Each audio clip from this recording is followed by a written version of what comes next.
அன்பு கலந்த வணக்கத்தினை உரித்தாக்கிக் கொண்டு இன்று இளைஞர்கள் நம்முடைய இயக்கத்தில் இணைந்திருக்கிறீர்கள். உங்களை நான் வரவேற்கிறேன். அதே போல அன்பு தாய்மார்கள் சகோதரிகள் இந்த இயக்கத்தில் இணைந்திருக்கிறீர்கள். உங்களையும் நான் வரவேற்கிறேன்.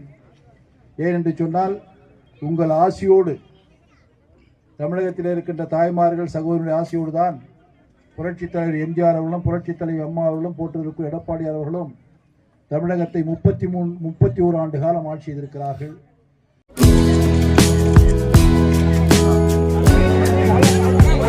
சால போடு